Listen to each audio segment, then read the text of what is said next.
Hello, Dr. Joe here. Now, in today's video, I'm going to be doing something a little bit different. It's not something that I've done before. It is an end of year ritual. Yes, I've never done this before. And this has been prompted by an email that I received from one Harry Sokol. And it's about really taking stock of the year through a series of questions that you answer honestly.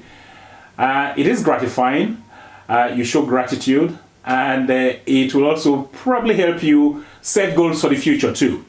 So it's just a series of questions, and I'm going to answer the questions. They're here. I'm going to really answer these questions in front of you guys. Probably embarrass myself, but that's okay. I know you guys. You guys know me. So, and if you're new to this channel, I'm still happy to embarrass myself in front of you. So let's kick right off. Oh, by the way, before we kick right off, there's one task that even if you do nothing else, because I want you guys to do the same exercise just like myself. Even if you do nothing else, there's a task that you really need to perform. I really want you guys to perform this very task. It's a simple task. It's not challenging at all, but it's something that you find really gratifying if you do it. I'm saving it for last. And so please stick around and see what it is. You will love it, trust me. So, series of questions. Question 1. What are the 3 projects you are most proud of finishing this year? It could be at work, in life, anything. What's my first choice? Well, my first choice is showing up here on YouTube every Saturday. I've done this now for a couple of years, showing up every Saturday with a video. And long may it continue. There's a lot that goes into making these videos, and the fact that I've succeeded in doing that. There are 52 weeks in a year. By the end of this year, I would have made 70 videos, which means there are some weeks where you're receiving more than one video. That's a lot of tasks to perform, and I'm proud of myself for doing that. So hopefully you're proud of me too. So that's number 1. Number 2 is maintaining my health. Okay, maintaining my health. As you probably know, this year there were quite a number of unfortunate events that happened to, some health gurus. So I have been spared. I'm happy about that. I am healthy. So for that, I'm really proud and grateful. So that's number 2. Number 3, what have I said? Attending a conference in Muscat, which is in Oman. The reason I've chosen this is there were certain things that happened just before I attended the conference, and it was probably unlikely I was going to attend. And the fact that I was still able to attend, I'm proud of that. I went there. It was a conference of obstetricians and gynecologists. It was a wonderful conference. So the fact that I attended successfully and came back, I'm happy about that. I'm proud of it, okay? So that's my third choice. So that's question 1. Question 2, what would you change if you had to do it again? This one is a tough one. Now, it's here in this very bottle. What have I written there?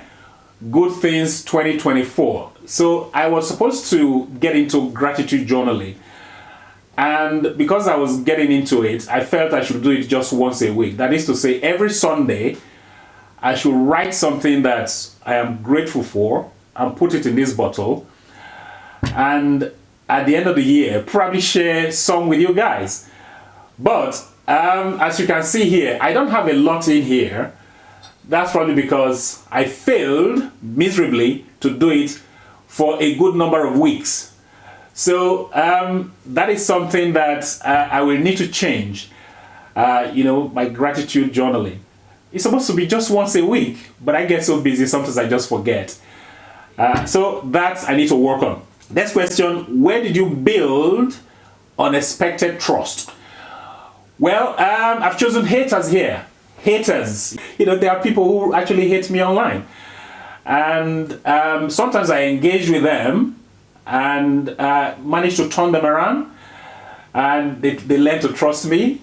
So sometimes I don't bother, but when I decide to engage and they see my point, and eventually I turn them around.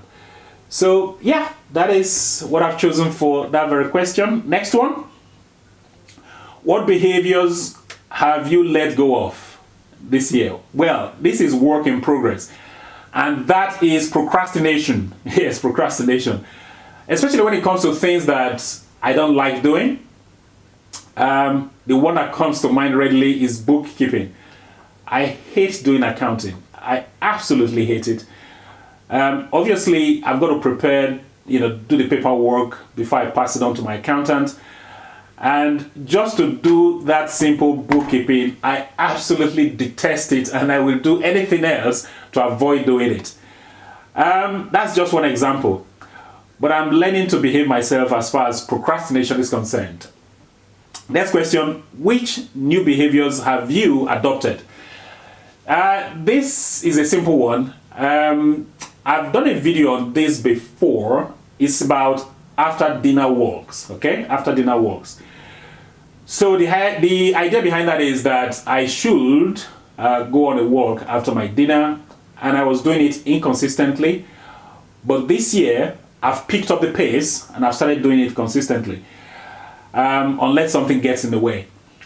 But beyond that, I do it. So I think I will do another video on it to tell you guys what it's all about. So after dinner walks, that's a new behavior that I adopted this year. Next question, what are you proudest of learning this year? New info on sleep. Yes, I've got some new information on sleep, and I shall share that with you guys in my book, okay? So be on the lookout for that. Next question, when did you feel most alive this year? For me, it was when I was on vacation, on holiday in Turkey. Loved it. Loved every minute of it. I was really alive because I talked about unplugging, and that's the way I tend to unplug when I go away. In April, I was in Turkey, and I did a video on it, by the way, and I loved it. I was really alive and kicking. Next question, what did you genuinely enjoy this year? Well, same thing when I was on that vacation, on that holiday in Turkey. I did off-road quad biking, okay? Off-road quad biking, you saw the videos. Loved every minute of that.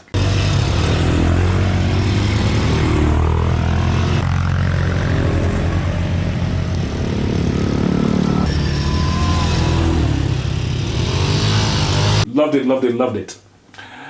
Right, next is two tasks. The first one is that you write a letter to yourself to read a year from now. So there's no right or wrong way to do this.